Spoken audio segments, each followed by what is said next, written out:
Did you have to do anything in the interview? Did you have to I did demonstrate? All I had to do was, well, actually, he was very sweet and respectful. He didn't really ask, except for me to be in my underwear. Sure. But I said to him, "Do you need to see my dick?" And he was like, "Okay."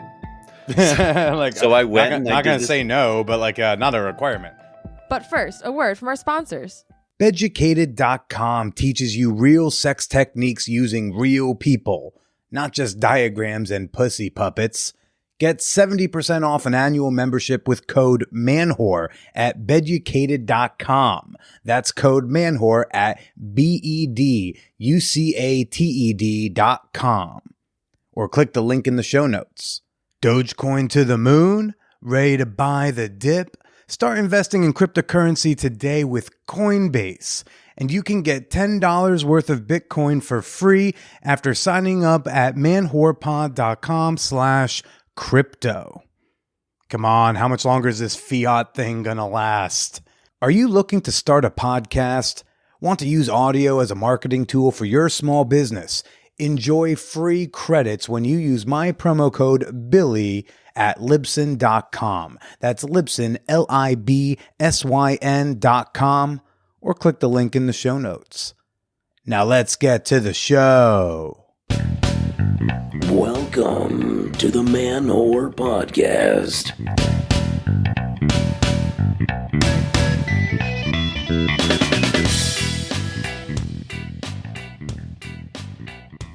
Shout out to the daddy gays, baddie theys, queer babes, and stuck at home with the kid straights. This is Billy Procida, and you are listening to the Man Whore Podcast. I had something better for the breeders, but I thought stuck at home with the kids straights was way better. Hey, everybody. Welcome to the pod. This week on the show, I have got on actor, singer, and now author David Pevsner. He's got a book out now called Damn Shame, a memoir of desire, defiance, and show tunes. I very much like the ending of this interview. The way he signs off is very, gave me a chuckle. But I'm going to share him with you in a little bit. First, I got an email listener question I want to go with first. Billy, what are you, fucking high? How do words go in order? Email, subject line, wife sharing. It's a nice, easy email. It's very simple. This man writes, "Hi, Billy. Do you know of any scientific explanation as to why men want to watch other men fuck their wife? I know I'm not the only husband with this fantasy. Any idea as to how common it is? Thanks, George."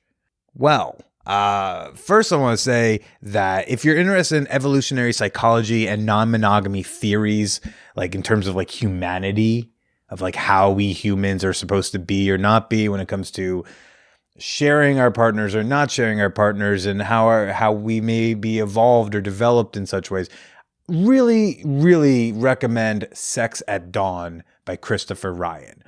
It's a bit dense. It's a bit of a heavy read.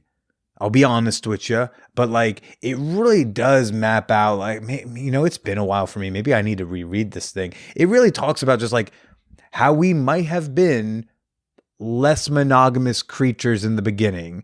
How did we come to latch on to this concept of monogamy, and really only with kind of quotations around it, because of course it was back in the day, men could fuck whoever they wanted, and they had this wife who needed to not fuck anybody else for paternity and legal and property reasons, all that bullshit. All of that and more is in Sex at Dawn. Highly recommend. So I hit up Dr. Justin Lehmiller. He's been on this podcast before, I think in 2020, maybe early last year. He's got a book out called Tell Me What You Want. He studied exactly this. He has studied sexual fantasies. How prevalent are they? Why are they? How do we talk about them? And according to his research, he said watching the wife or the girlfriend with another man or other men was in the top 10 sexual fantasies. It's super common, super, super common. Justin's research suggests maybe half, if not more than half, of heterosexual men have this fantasy. The precise number he came up with was 52% or 53%, but basically saying it's that common. And Justin also sent me a link to an episode of his podcast. I'll put a link in the show notes.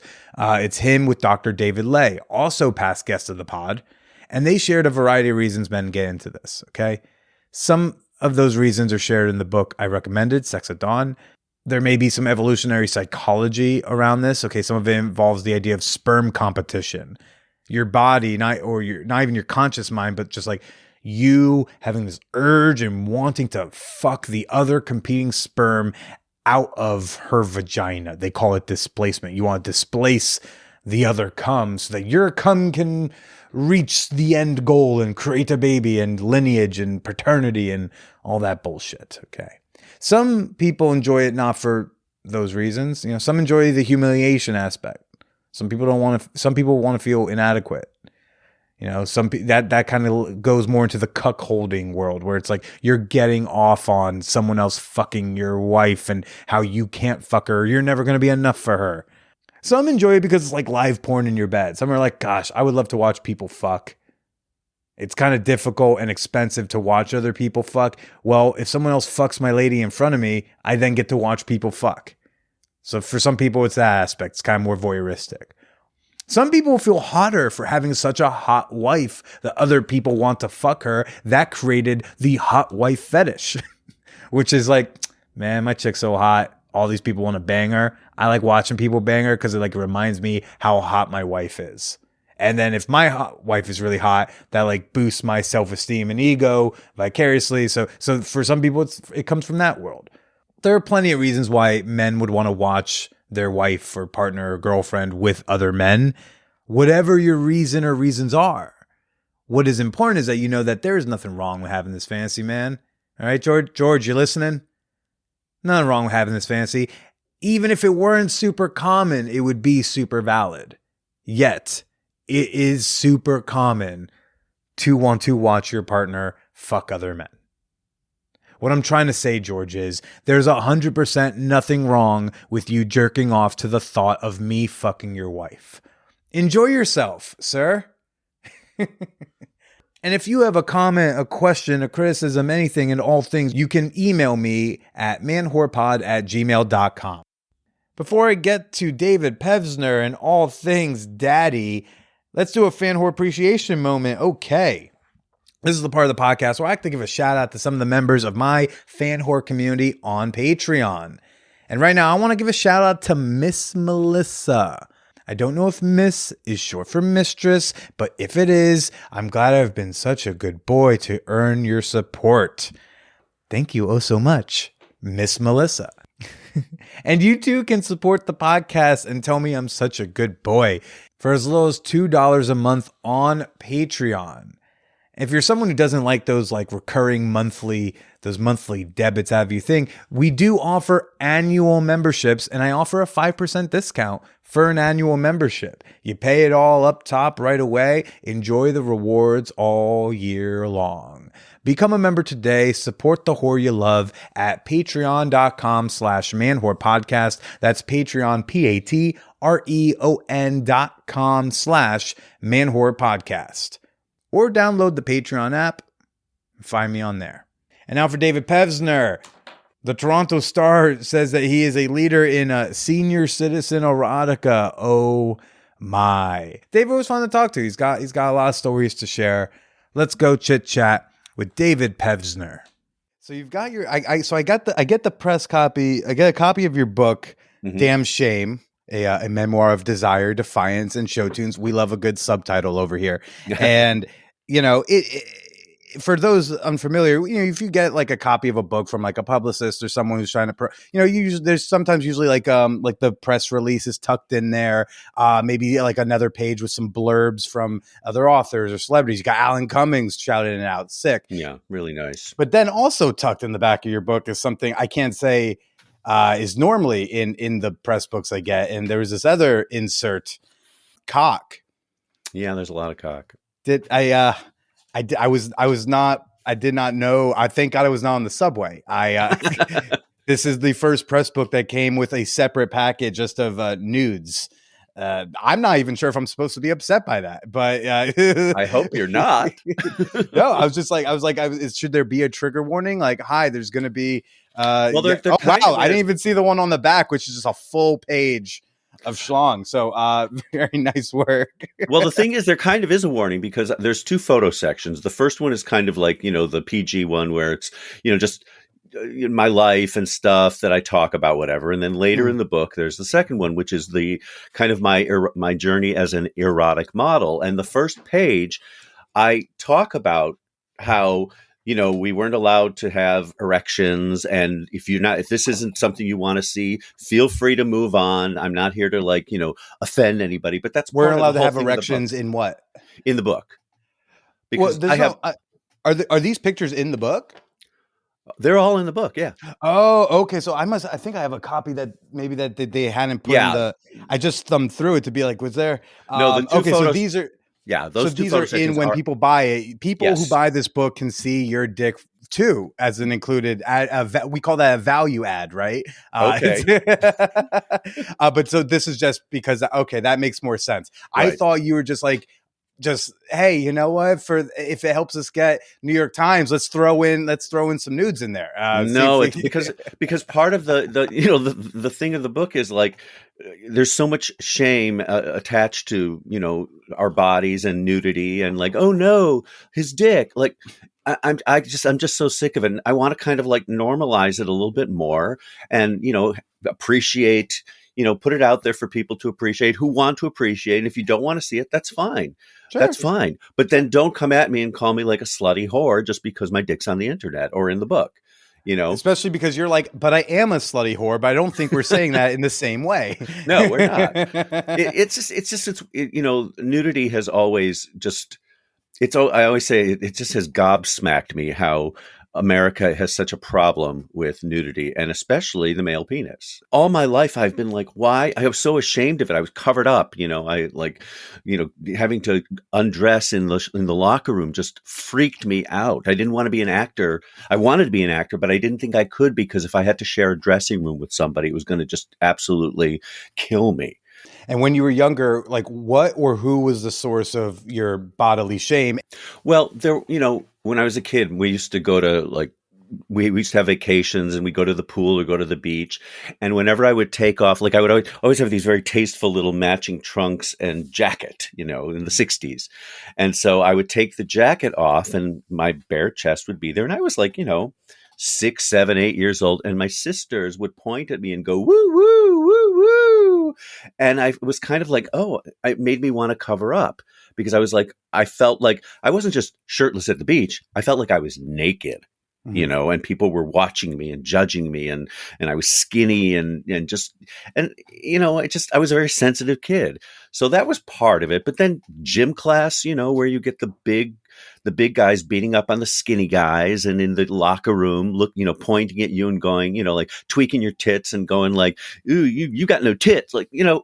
Just little stupid things that people do that they don't realize how hurtful they are. But they're doing it to me. They're doing it to me once, but I've had it done to me. I don't know how many times over those years, and it builds up and it makes you feel shitty about yourself.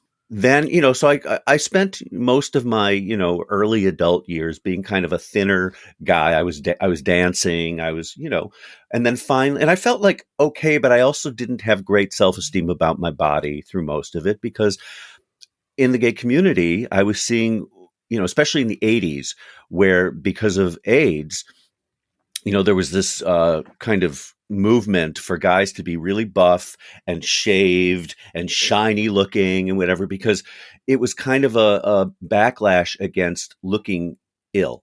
Yeah. Scruffy. I'm going to show you how not sick I am. Exactly. And I'm not just saying I researched that. That's the truth. And so I kind of wanted to be that, but I didn't go to the gym or anything. And I went after the guys with the great bodies because I was kind of hoping that's what I would one day become. And then I started to work out and we started going 3-4 hours a day at a time. And, I lost myself in that for a while, that it was all my self-esteem was in my biceps, Oh, God. And I did the protein shakes and I built myself up as much as I could. And I slept my way across America when I was on tour, because I could. And then I tell some stories in the book that kind of grabbed me by the chin and said, smarten up. getting involved in, I was a male escort for a while. Mhm. And for somebody who was like, I can't sleep with anybody who doesn't have a great body, that's not the best job to have if you can't, because most of my clients were not that. Yeah. But it gave me a whole nother perspective on men, because I found that there were guys who were just really sweet or really nice or really, they really needed caretaking of some kind, whether it was sexual or just chatting. And it really made me look at men in a different way. And it changed me. When you're an escort, you have to kind of make an immediate connection. There's only an hour. Usually there's just an hour to kind of like make it happen. And I wasn't just, I did it the way I do everything. I'm very thoughtful. I'm very sensitive about stuff. And yeah, sometimes they want to just like, pull them down, stick it in, and let's get out of here. And that was fine. But most of the time, there were other elements to it. And it kind of played into every kind of aspect of my personality: the caretaker, the comedian, the entertainer, the sex pig. I just found it to be, I was just very well suited for the job. And part of it was, I know that from a low self-esteem point of view, I wanted to prove that I was the kind of man that somebody would pay money to have sex with. There was a part of me that's why I went to the interview in the first place with the guy who owned the agency. I wanted to see if I could be that kind of guy. Yeah. There's an ego trip to having this is why my dreams of being a true whore, and anytime I've gotten to even tap nominally into it, I'm always thrilled, because like there's this, as someone who's had his own body issues, to have a dollar amount assigned to my body felt so like validating and awesome. Like the first month I did OnlyFans, I made my rent, and it was just like, okay, I guess like if I want to hate my body, I can, but I got to respect it because it just brought in rent money. So like there's maybe I'm wrong. Well, no, here's the thing. And I was just reading about an ex escort and porn star. He has like a blog, and I was reading, and it's this very anti escorting, like if you have the low self-esteem that you need to do this, and it was really like negative. And I was reading it going like, well, that just was not my experience, my personal experience. Yeah. And so I kind of went, there may have been low self-esteem issues that drove me to it in a certain respect, but it was still a job. It was a job I enjoyed doing, and it was a job I felt I did well. And so, yes, did I keep it a secret from people? Yeah, because you never know how people are going to react to it. I had friends who were like, that's great. Just be careful. Just don't get into any trouble, But it also wasn't like today, where like a lot of people are doing sex work and people are starting to get a little more comfortable knowing a friend who does a thing, like at this point, who doesn't know a chick who tried to be a foot model for a hot minute, right? Like so many, like I know a lot of chicks who have tried to sell panties and failed. With the internet, sex work's making sex work's a little more accessible, and there are various gradients of it that so many have tried it that it's it's a little less taboo than it was when you were doing it. It is, but there's still that kind of icky stench to it. Sure. That like, they'll make a joke like, I met this guy at a party. Ugh, what a jerk. And he had an OnlyFans page. Like that kind of. Well, that's just a guy who's pissed that he might have to pay to see some nudes. No, that's just entitlement attitude. Could be. I just think that there's something about sex work that like, there's such a hypocrisy about it, because you'll pay for it, you'll watch the porn, but then you'll degrade the guy who does it. Yep. And I think gay porn stars are kind of really brave because they're doing it so publicly, not necessarily using their names. So I understand, with the other lives people have, but they're doing something publicly that people point at them and say, well, conventional wisdom is you're never going to get a job. You can't be a teacher. You'll never be an actor. Never be president. This is my job. Like, this is my job. Like, back off. Right. But for the ones who aspire to, who are doing it to make money, to be able to do other stuff, I think I just don't understand why it's an issue. And so that's one of the reasons why I started I'd been an erotic model for years, but the photos were not really going anywhere. They were just between the photographer and me, and sometimes in a book or something like that. But around the time that Barack Obama was running for president, the conservatives were coming out like not only racially were they being horrible, but then they just started on all of the minorities, gay people, and sex, and the the fundamentalists were coming out, and porn is this, what, and that's when I was like, you know what? Fuck this shit. I'm really tired of it. So you have a problem with gay, you have a problem with nudity, whatever, then I'm going to give you fucking gay and I'm going to give you fucking nudity. And that's when I started posting the photos on Tumblr. And it was great because I was older at the time. I'm still, I'm 62 now. When I started, he's still older. Everyone, older. He did not Benjamin Button this. I did not. I'm not going backwards. I'm not going back, but I'm trying to keep it together. But I was, in 2013 when I first posted on Tumblr, I was 50, 49, 50 years old, and I'd been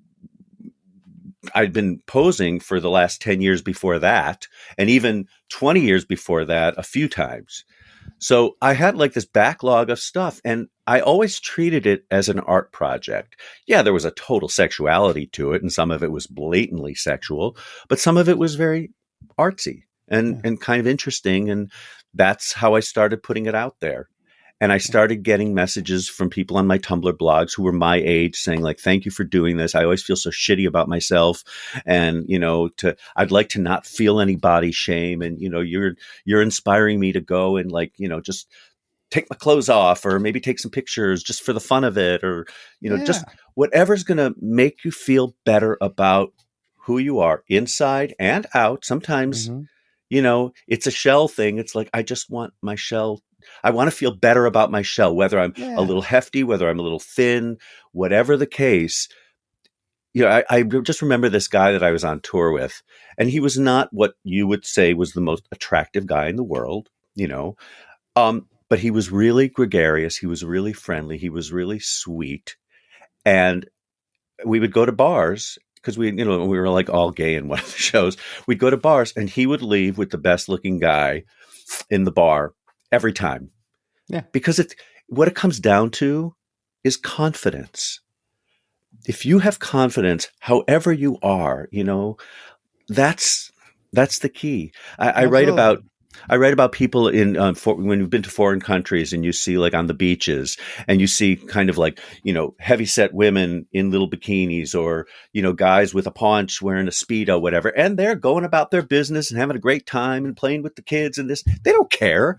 They're not well, I can't wear a Speedo because I don't have a six pack, or my breasts are really big, so I better not wear that bathing suit. They don't care. They just go about their lives enjoying themselves, and they don't give a shit what anybody thinks about them in a fucking bathing suit. And that's not how we are here. You are living up to your press release's promise that you are pro nudity. Why are we even doing this interview with clothes on? That's. But I do. I mean, I'm not be naked all the time. There's there's appropriate times. There's there are times when it's funerals. Funerals. Maybe dress wear up something for that. Wear a black Speedo.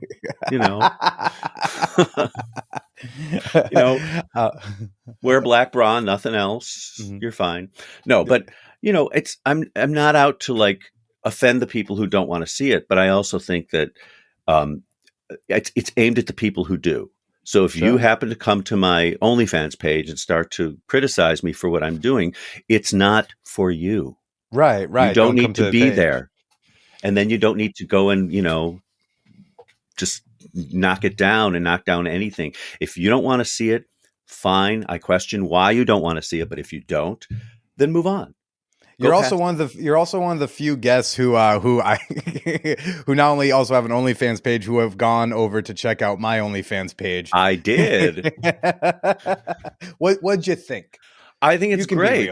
Well, but see, I mean, because I'm gay, so I'm not I just look. Anybody, you can speak freely. I am not a sensitive straight. Well, I'm very. I just joined it a couple days ago, and to say hi. So I think I've only seen one video of yours, and it was good for you. You were getting it.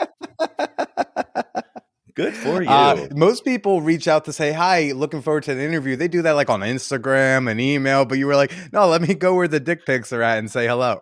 Why not? Because I'm just so like when I find out, like I have a couple of other friends who have OnlyFans pages or just for fans pages, and I go like I just kind of trip on it and go, good for them, because especially in the pandemic, what a great way. If it's a great way to make a living, but you have to be just like I would tell anybody, have some foresight, understand that what you put out there, even on OnlyFans, I've gotten things stolen that people put out onto other websites. And I wish someone would fucking steal my porn, like what a compliment. I mean, I know if you're doing it full time, if at scale, it's probably annoying, but gosh, it would make me feel pretty. If just one time, I don't want it to be an epidemic of, well, how Reddit, long have you had your page? How long have you had like your page? a year and a half. Give it time. Give it time. Yeah, I would love to stumble upon something and be like, these motherfuckers stole my thing. But gosh, look at how many upvotes it got. Damn it. These motherfuckers. But like, look, the people love it. They're all saying nice things. This is great. Tell me, I'm all for it. Tell me about being a male escort for other men during the AIDS crisis at the peak of AIDS. That was always something I was hyper aware. Like, there were things I wouldn't do. I was definitely safe sex all the time. Like, what even made you start escorting? I saw an ad in HX magazine, which was this free, like a gay rag that they used to have in New York City. Homo Extra, it was called. And in the back, they would have ads, and it would be like personal ads and this and that. But there was an ad for an escort agency called Maturity Escorts. And I was 36 at the time. And it was so something mature. Yeah. Well, at the time, 36 was like, daddy. It was like, really? Oh, no. Oh, yeah. I don't want to be daddy yet. Because, when you thought of a male escort back then, you were like, well, he's 22. He looks like a GQ model, big dick, whatever, porn star. Well, I'd been building myself up, and I was pretty sexually not fluid. I was just having a lot of sex. And I kind of had always been interested in, could I be that guy that somebody would pay to have sex with? So I went to the interview, not even really intending to do it, but just to see, So I went and I had this interview with this guy, and it was eye-opening because I sat in my underwear in his apartment as he interviewed me. And it was, he kind of was like giving me an education on what it was going to be like. He's like, if you want everybody to look like a movie star and everybody have a 10-inch cock and this, that, the other thing, it's not going to happen for the most part. But there's going to be things about these guys that are going to surprise you, and you have to be there for them. So it was the kind of thing where I went to this interview. I walked away going, I think he's going to call me, and he did. And I started working. What did you have to do? Did you have to do anything in the interview? Did you have to? I did demonstrate. All I had to do was, actually, he was very like sweet and respectful. He didn't really ask, except for me to be in my underwear. Sure. But I said to him, "Do you need to see my dick?" And he was like, "Okay." So I went. Not going to say no, but not a requirement, right? And it's a very funny story in the book about like the details of this interview. It's pretty funny and very uncomfortable, but in a kind of funny way. But like I showed it to him, and it was I can't, like, sometimes I think back and I go, how did I have the guts to just go to this guy's apartment and take off my underwear and and be like, hey, didn't touch me, didn't try to do anything. He was just like, okay, well, it's $200. I get 50. Was it 150? I can't remember what it was now. It's in the book. I had $200 and he got 50 of it. But I was like, okay. And then 2 nights later, I got my first call. And it's not like I did it every night all the time, because I was older and it wasn't an audience that everybody wanted, but it was enough to kind of get me through and give me a great experience and story that I eventually wrote. And it led to this relationship, which led to tumult, which led to a big change in my life and how I connect with people, with men, people in general. Having the confidence to own your choices, whatever they are, is really difficult when people judge you. Mm. And I was always What, very sensitive to judgment. yeah. Were there a lot of anxieties about sexual health, about HIV? Oh, I was just Was that really careful. I mean, yeah, yeah, I mean, I worried about it, but there was only one time where I walked away going, oh shit. Oh shit. It's where I was topping him and my rubber broke. yeah. And I asked about him and he was like, yeah, I don't even know my status. So I was just like, okay, that was the one time where I walked away like freaking out. Yeah, But because like today, there's so many things that people freak out about with sexual health, and I think, oh well, when you're more educated, you freak out less. That's how I freak out less. But when I read about and just hear about what was going on back there, and just also the lack, especially in the '80s, where it's like we don't even really know or understand what this is yet. yeah. I don't know how anyone was fucking. I was like, would I be fucking? I don't think I would. Like, Well, that's how I was. I was once I became aware of it, I was like, not going to do that. Not going to do that. Certainly not as a bottom. And as a bottom, it hurt too much early on. So I just didn't do it because I was like, I can't do it. yeah. So I think that's what got me through all those years of, just not bottoming. But eventually, of course, your desires change. And it was So just you a were matter living- of using rubbers. And I remember one time, I think it was Harvey Firestein was on like Larry King or something. And Larry said something about, well, I hear about men having like 3,000 partners. I hear about men just going around like that with his suspenders. And Harvey was like, having 3,000 partners and this, that, the other thing. And of course they're going to get AIDS. And Harvey, I remember Harvey said something like, you can have 3,000 partners. You just have to be careful. You have to be safe and you won't get AIDS. You can have as many partners as you want, but if you're careful, you won't get AIDS. And I was like, well, okay. I mean, that's like, there's hope there. So really, I made my rules back then, and I pretty much have stuck to them in terms of what I will and won't do. I still use rubbers, which isn't, not every gay man does, and it's just not for me. For me, I'm still a rubbers guy. Yeah. What was the culture like during the 80s while people's friends are dropping dead left and right? What was it like to go out to a gay bar in like 85? We went and we flirted and we hooked up, but I think, there was just that pall over it, and especially like I remember anytime I heard about a friend dying, I was like, I'm never going to the bars again. I'm never having sex again.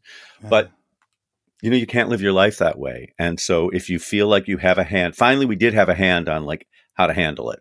Wear a rubber, like that was like the main thing.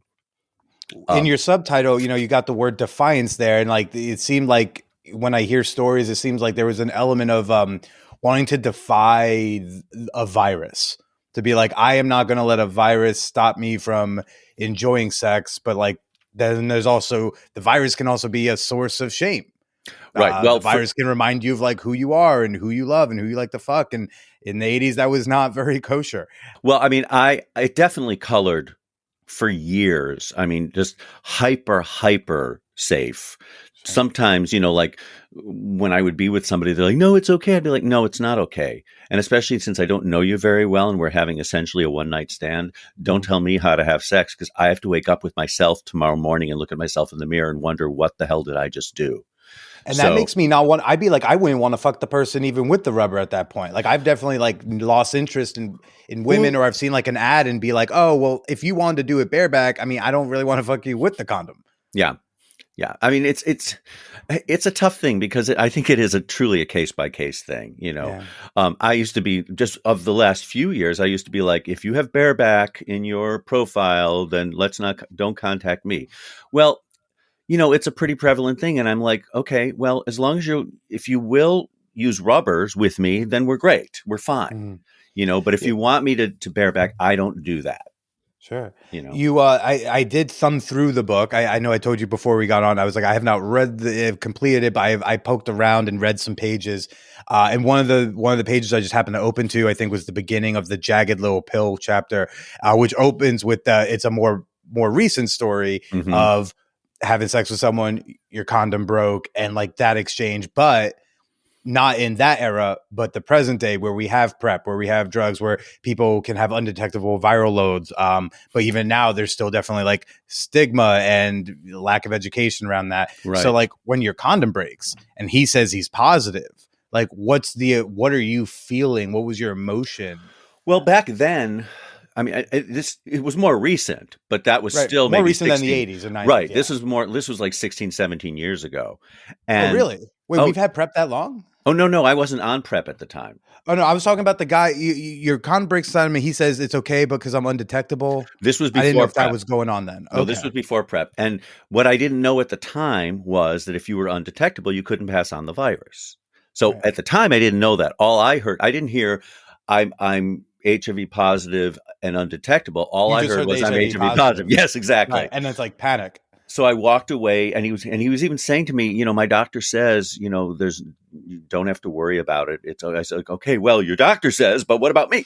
So I left there, and I was flipping out. But first of all, I was the top. He was undetectable. Chances are there was like a 0% chance of me contracting HIV. But I was so for so many years. Look, you lived through the 80s. Where they tell you essentially you're going to die if you have sex the wrong way. And then you see people who actually do die, and not only die, but go through these horrible, horrible periods of just debilitating illness that you look at and you go, oh my God, how are they getting through this? And then they're gone. It tends to leave a little bit of a scar. Yeah. And not That's serious. something That's like cultural trauma. That's trauma. a shared trauma among millions of men you've never met, but you all share a trauma. Right. And but especially guys of my generation from right. So time. then when you hook up with these youngins, because you look like daddy squared, you look like if you took a daddy with another daddy and be like, how do we make like super daddy? And then we get David Pevsner. So it's like you hook up with these younger dudes, like they don't know. And so like, there's one element of we want to remove stigma and shame around people who are HIV positive and undetectable and doing all, taking their condition responsibly. But that doesn't change that there's a couple generations of dudes who that is always going to be this traumatizing trigger. It's war. It was war. That. And it was war, and we were judged, and we didn't get support. The president, Ronald Reagan, Ed Koch, all these people who were just in so much denial of it because at the time it was just the gays. It's only the gays. Who cares? Like they couldn't wait to see us dead. It felt like, and so we had to fight that. We had to fight for our own health and our own lives and our own rights to have sex. It was just it was tough, but we got through it together. And not just the gay men, but lesbians were great and supportive. And those of us who had families, like my mom was afraid for me through most of it. I know that she was. And I kept trying to tell her, like, Ma, I am so hyper safe. You don't want to get into conversations about like, look, when he puts his dick in my ass, Ma, I keep checking the condom. I check it 52 times, I'm not going to get into that conversation with my mom, who is no longer with us. May she rest in peace. And I loved her. But it was a really tough time. And so I tell a little story in the book about when The Normal Heart, the TV, right. Mark Ruffalo. Great. Ruffalo. Check it out, everybody. I think that's an HBO property. Yeah. With Matt Bomer and Mark Ruffalo. And it's The Normal Heart's a great play, but I thought it was a really good adaptation. And I remember I was talking to some guy in his 20s, like I said, did you see The Normal Heart? I go, oh God, it was so over the top. He goes, all that stuff that happened it was one thing after another. It was just so I was like, no, bro, it was over the top. It was over I the was top. there. It was over the top. You would have this parade of guys of either guys who are like, they found out that they're HIV positive, they have AIDS, or they are so fucking scared because of something that happened, the rubber broke, or he came in his eye or whatever. At the time we were just like, oh my God, it was hard to feel free. And I mean, there were guys who were able to do it, but I was not somebody who just was like, oh, this is easy, I've gotten past it, I can have sex and then move on. Wasn't that way for me through much of my time in New York. Yeah. What do you think of the current what do you think of what are your thoughts on the younger generations of gay and queer men that are out there today? Well, I think they're kind of amazing in that it's not an issue for them to kind of be their authentic selves, for the ones who are able to do it. Sure. Sexually, I worry a little bit about forgetting what happened with HIV and AIDS and with PrEP and everything, that it's making people a little more, I worry just about what could the next thing be. But that's me being an old Jewish mom, Sure. I mean, there's the antibiotic strain of gonorrhea that floats around, and it's like, hey, that HIV was not the only thing we're trying to protect from. Exactly. But I also, I think that they're great. I mean, I see the guys being just so totally on TikTok and Facebook and Instagram, just letting their freak flags fly, and it's so wonderful because when I was a kid, if I wore a pink shirt, they would make fun of me. They would point and make fun of me. So the fact that people can do it, but I also worry about the kids who don't live in towns that allow for stuff, and they get the sense that if they can just get through it and get out of there, or at least get that self-esteem and that authenticity that maybe they're not getting from their family or their church or their school, that it is out there to find, but it's a little difficult for some of them. And teen suicide, gay suicides as teenagers, the numbers have been up. So it's not like we're out of the woods when it comes to being gay and having self-esteem and being totally accepted. It's not 100%. And no matter what you see in the media, 52 gay characters on TV. Yay. Well, how many of them are actually having sex? And if they did, then what would you think? It's okay to be gay, but if the minute you think about a man with another man, ew, there's still that attitude out there. And I don't care what anybody says. It's getting a little better. I mean, there's certain shows on HBO and in the media where we're getting to see a little bit more real interaction, the same interaction between men that we see between men and women. All we're asking for is equality. Yeah. And kids have more role models, which is fantastic, gay role models. But we can't forget that it's just like HIV has not gone away. Homophobia has not gone away. And kids who sometimes are stuck where they are and don't know what to do, don't know who to ask. Those are the ones I worry about. One of the pages I also thumbed to and was checking out in your book was the end, because until I get to read it in full, I was like, well, let's see where is he at the end of this book here. It seems sweet. Like, you also are a slutty man who would love to find love. I did check, like, you are still currently single. So we're still looking out there, but there's a few things that seem to be going on. There's the sluttiness, but there's also age. That seems to would probably play a factor in your dating life. And so how have you been marrying those concerns? How are you seeing them play out? What is dating for you like these days? You can include 2 years ago, because that feels like last week sometimes. So over the last few years, like, what's it like to date as a 61, 62, you said? I'm 62 now. I'll be 63 at the end of the week. Oh my gosh. Okay. So like New Year's Eve. You're a New Year's Eve baby? I am. Oh, very fun. So like, being a soon to be 63-year-old gentleman, like, what is dating like for you? Well, I've never been a real dater. I'm kind of a loner in a certain respect. I'm the perennial bachelor. My friends know me as that. I think they would flip out if they ever saw me like with somebody. I'm usually show up stag. I just, for years after that relationship that I talk about in the book, I didn't want to date. I didn't want to have a boyfriend. It was just too painful and too, like I said, it was a shit show, but taught me a lot. I don't, especially these last 2 years, have I been dating? No. I haven't even been hooking up much, it really at all. I filmed some stuff with a filmmaker who has a few models that were kind of bubbling. So we've shot some videos for OnlyFans that way. But I'm a little reticent still about just getting out there and, sucking up somebody's COVID, even though, I'm boosted and vaxxed.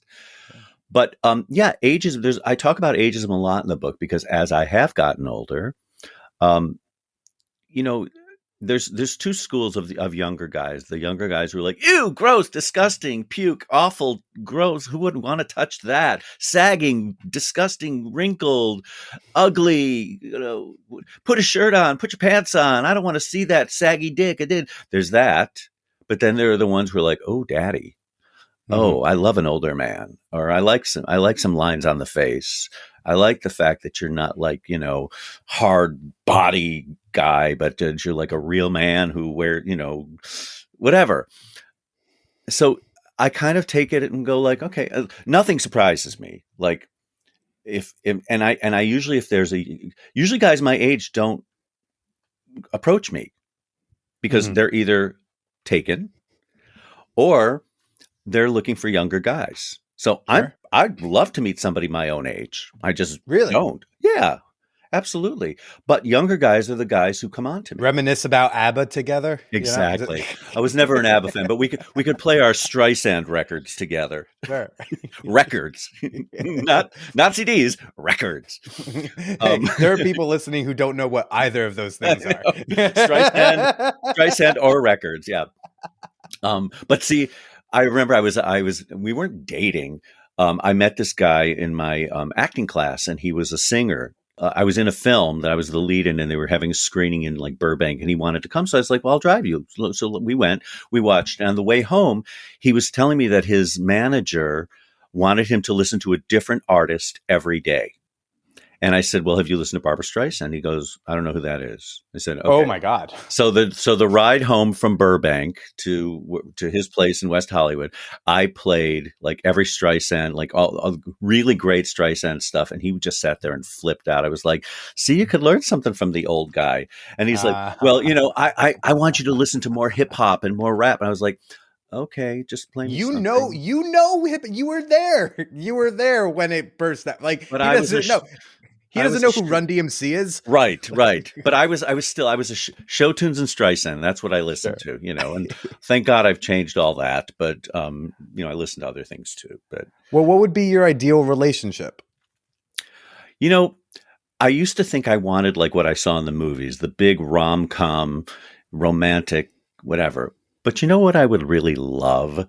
As I want somebody who, yes, I'm attracted to, but I'm attracted to a lot more than I used to be in terms of, I'm not that specific anymore. Somebody really smart and sensitive and funny that we can be partners, pay bills together, drive each other to the airport, like the simple things that my folks had, I kind of, yes, I want the bedroom to be like amazing. And I want like, maybe we'll go do it at a sex club or something. But there's that basic stuff. When you get to be my age and you're kind of on your own, which I am, you start to think about like, if I die in my apartment, nobody's going to know and they'll find me when they smell me. And That's my fear too. yeah, it's a lot of people's fears. And as you get older, you kind of go like, well, it could actually happen, even though, you try to stay healthy. So I don't know. I think beyond just having like a really hot boyfriend, that's not really what I want. What I want is a partner. I want somebody that I'm comfortable with, that, that even though they may judge me, they don't judge me and make ultimatums about it. Because that's what I learned in that other relationship was I understand being judged. I understand if you don't like something that I did, I totally understand you going, I don't like that. But as I said before, I can't fucking change it. So you live with it or get the hell out. I'm not going to have somebody talk to me the way he talked to me back then. And I think I'll know that pretty early on in a relationship because I see that in other people's relationships that have been together for years. Sometimes they're like, I see the love and I see the respect, and they may get a little iffy with each other, but you can tell whatever. But then they're the ones who every word out of their mouth is bile. Ugh, I hate when you do that. And I'm like, why are you even here? Yeah. Why So much negativity. so much negativity that I think that's part of my fear of getting into a relationship is just that, you know. Uh-huh. Uh-huh. Um, but I'm on my journey. You know, my journey's probably taken longer than most, but it's an interesting story, that's for sure, and it's all in the book. Yes, yes. And last thing I have to ask is, do you get any age-related custom requests on OnlyFans? Age related? Like, does anybody ever like, hey, I want you to do a custom where like you're my fill in the blank older role and then talk to me Yeah, I like mean, that? there's a lot of like older role model stuff that people like, and and one of the things I Which you can do. appreciate as an actor. Like you're Well, like, that's the I can thing. I love when I film a role play, you know, and it's usually me talking to the camera as if the camera is, you know, whatever. Yeah. Especially during, you know, COVID, I wasn't going to like be shooting with people, but I like to come up with kind of a clever, you know, circumstance, and it usually involves an older guy, you know, like a coach or a businessman or something like that, because I know that, you know, there's a lot of younger guys on my OnlyFans page, and that's what they like. So, you know, I'm not going to get into certain things that, you know, just are iffy subject matter wise when it comes to older and younger. That's not what I want to do. But I think that there's something about the role play thing that I really enjoy shooting, especially when it comes to, you know, being the authority figure or whatever. Is there a favorite authority figure you like to play?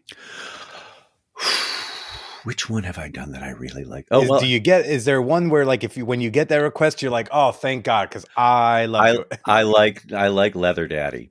Leather Daddy. Yeah, because I step out of myself a lot, not only in the wearing of the leather and the taking off of the leather, but just, you know, my language is just, you know, it's very dominant, it's very filthy, it's letting that part out of me that's been inside me that, you know, I might have maybe used sometime like at a sex club years and years ago, but it's the thing about OnlyFans is it gives me the opportunity to kind of explore all these things that I have just kept hidden inside that I've always wanted to put out there. And so the Leather Daddy thing is pretty, you know, I get pretty filthy even just talking to the camera, you know.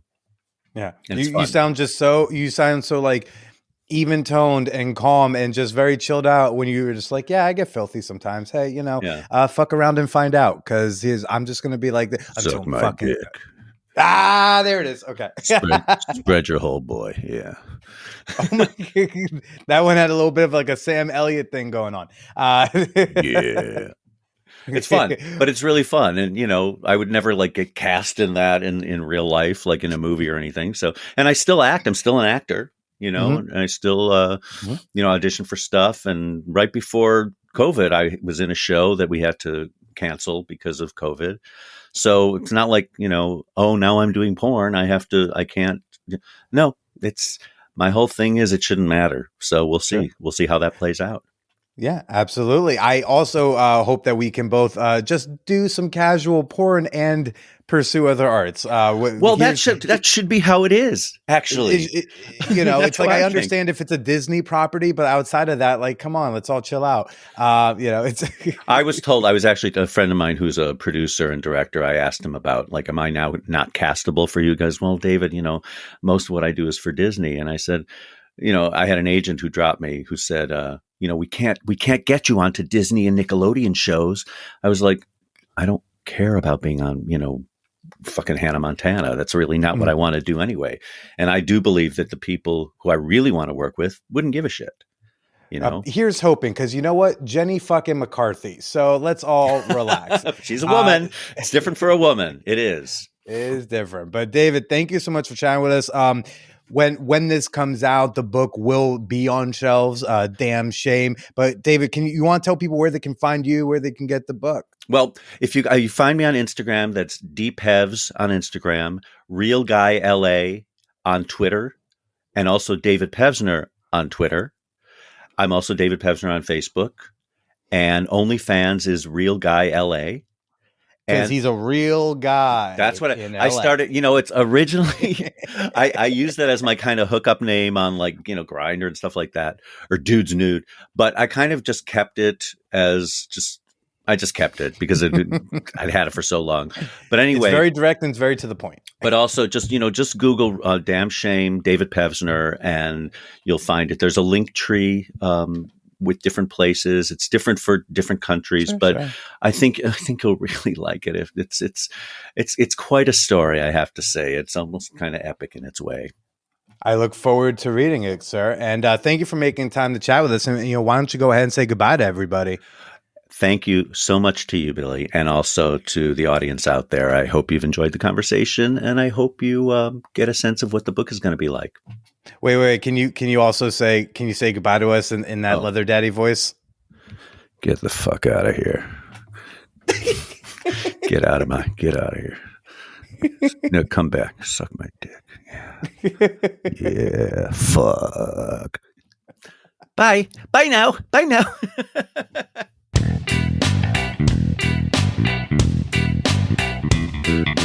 Oh boy, my podcation, it's almost over. Oh no. You know all the regular things, everybody. Follow me on the social media. I'm on Twitter at TheBillyPresida. I'm on Instagram at BillyIsPresida. I would love to know what you thought about this week's episode in the Champagne Room. Even more so, I would love to see you connect with like-minded listeners, with fellow fan whores, with other sex-positive individuals. I would love to see you explore your kink, ask questions about relationships, share a picture of your dog. And you can introduce yourself today at manwhorepod.com/Discord. If you want to connect intimately with yours truly, if you want to look into these baby blue eyes as you chit-chat and flirt with me and let me turn you on and help you get off, I'd love for you to slide into my DMs with a juicy little tip at onlyfans.com/callmebilly. And if you want to email me with your advice questions, with your comments about the show, you can send any and all that over to manwhorepod@gmail.com. Yeah, for me, it is January 4th for me over here in Bushwick. But gosh, I hope by now, whenever you're hearing this, things are calming down a bit. I hope that the cases are going down, the hospitalizations are down. I hope the kids are okay. I'm really nervous about my baby niece, Chase. Gosh, I hope the kids are going to be okay because I want to start going to orgies again. And not for nothing, parents are some of the biggest hotties at these events. I'd hate to be missing out on them. Next Hacienda is hopefully going to be in February. And I just want the things to come back. I'm done. I'm tired. If I can give an unsolicited piece of dating advice, if you're looking to come up with cute date ideas that are COVID safe and friendly, and maybe you've already watched all the shows and the movies with a loved one or a sexy partner, here's a little flex. Here's something I did on New Year's Eve. Here's something I do regularly in my relationship where grab a favorite book of yours. Grab a book that wowed you. Grab a book that blew your mind about something and then find an excerpt or two, read it to them. Whether it's something that's beautiful or something thought-provoking or something that speaks to your soul, reading an excerpt of a book that you love is such a hot flex. On New Year's Eve, I read my girl a portion of Perks of Being a Wallflower that expressed how special I think she is. But then I also read her an excerpt from Kate Lister's book, A Curious History of Sex, and just about the origins of the word cunt. And I read her really, really old medieval poetry about cunt. And she loved it. And then she put her cunt on my mouth. Be sexy, be literate, and stay slutty.